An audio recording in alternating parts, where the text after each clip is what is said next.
Hey everybody, this is author Jeff Bowles coming at you with another Modern Classics here on Jeff Bowles Central on YouTube. Before we get rolling here, do me a favor, and when you're done with this video, give it a like and subscribe to Jeff Bowles Central.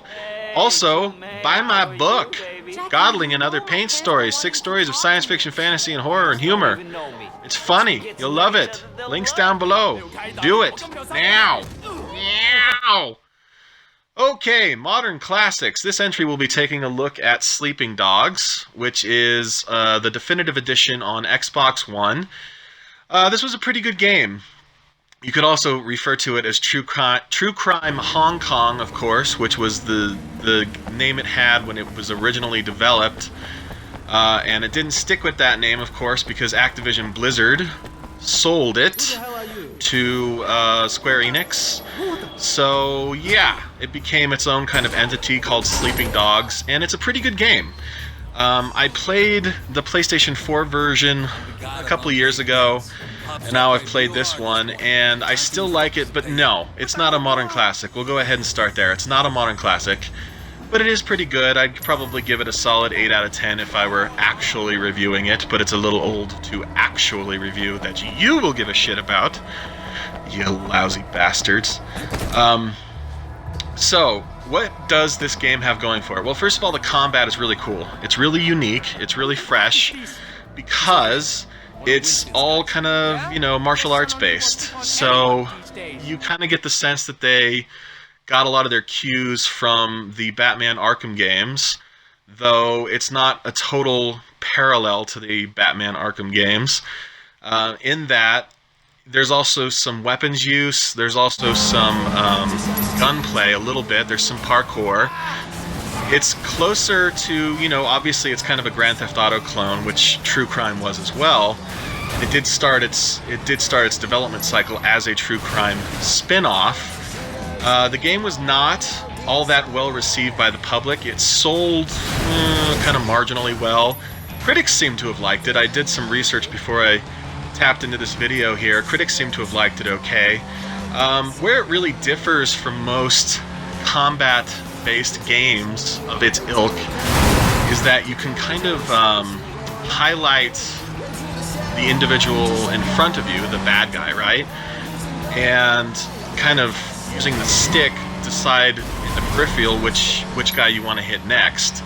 So once you kind of get it going, it's really fluid and fun. The other thing about it is that they have a lot of environmental damage type things. You can slam guys into telephone boxes, you can hit them over the head with, boxes and put their faces in horrible death waiting. Oh my god, there's so much blood. Oh, I'm still sick. There's so much blood. Anyhow, there's also a lot of cool driving mechanics to it. The really cool thing about it is the setting, which is pretty faithful for the era. This game came out in 2012, and we're looking at the remastered version, which has better graphics. But a faithful representation of the city of Hong Kong, which is pretty cool. Because you don't really often see Asian settings in Western video games, like, at all. At least not this faithfully rendered, with all the cool vehicles therein. Kind of a sandbox-oriented experience for you to play around with. The other really cool thing about it is the story, which is very engrossing for this type of game. Now, it is just sort of a Grand Theft Auto ripoff, so it's always going to be compared to something like Grand Theft Auto. So is it as good as Grand Theft Auto? No, not even remotely as good as Grand Theft Auto, but that's okay. Not everything has to be Grand Theft Auto, not even everything has to be as good as Grand Theft Auto. Driving mechanics are a bit of an issue because they really do want you to rely on that handbrake, which a lot of games these days do. A lot of driving games. Only it doesn't even work as well as it should. I kind of wish the mechanics... Floaty is the wrong word, but it seems like you have a good deal of fun steering it correctly until you're oversteering, and then you're just sliding out and hitting things. The other cool thing about the game in total is that you get punished because you're a cop playing both sides, basically. Undercover cop in Hong Kong. Sounds cool, right? You get punished for hurting civilians, and you get punished for property damage. which is kind of neat. Which is not, it's definitely not something you see very often in these kinds of games. So, is Sleeping Dogs Definitive Edition, or just Sleeping Dogs in general, a modern classic? No, it is not, but that's okay. It doesn't have to be. I'm giving it a lot of cred because I really liked it. Guess what? We're done here. Bye-bye, people. Oh boy, that was exciting. Do you know what else is exciting? My book, Godling and Other Pain Stories. 6 stories of science fiction, fantasy, horror, and humor.